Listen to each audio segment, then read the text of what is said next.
yung chicken. Yung chicken, pinakuluan ko na.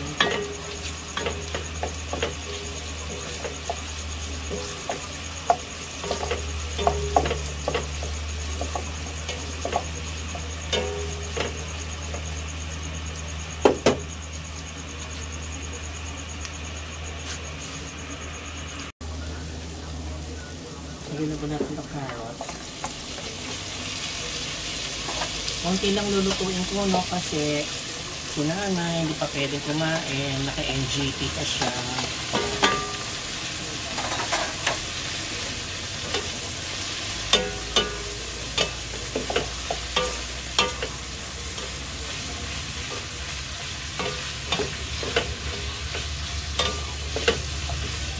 Yan lang ang gulay ko, no? Ito lang na dito sa rep.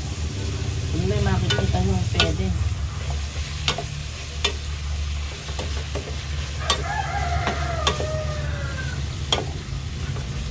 Walang celery.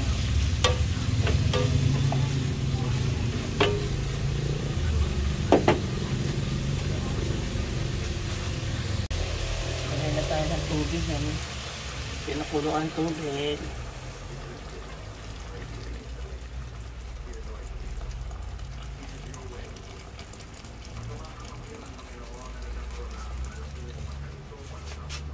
Tapos lagyan na rin natin itong penne. Wala akong macaroni kasi. Iyan na lang penne. Pwede naman.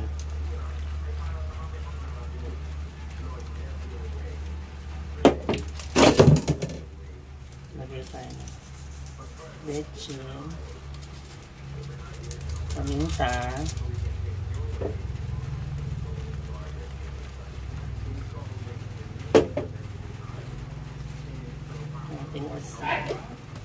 tapos cover natin, no?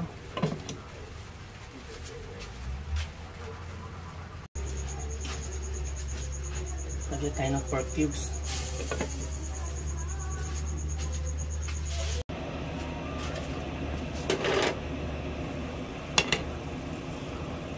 Lagyan tayo ng garlic bits, no?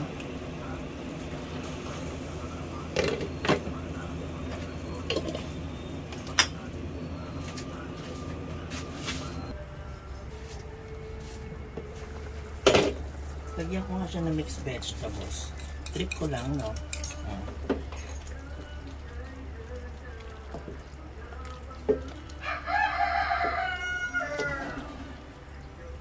Lagyan pa natin ng tubig.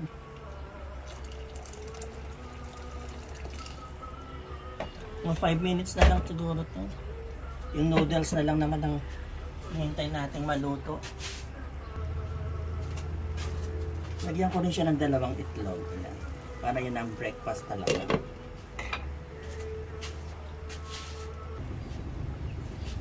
Check na po natin. Wow!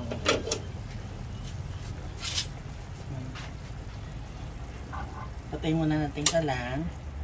Tapos lagyan natin ng gatas. Ano?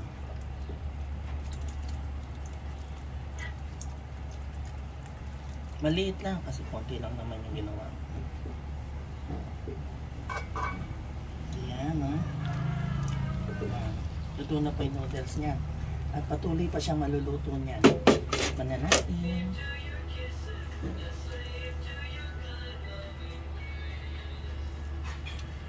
Ay, ang sarap. Oh, ayan na pang aking sopas.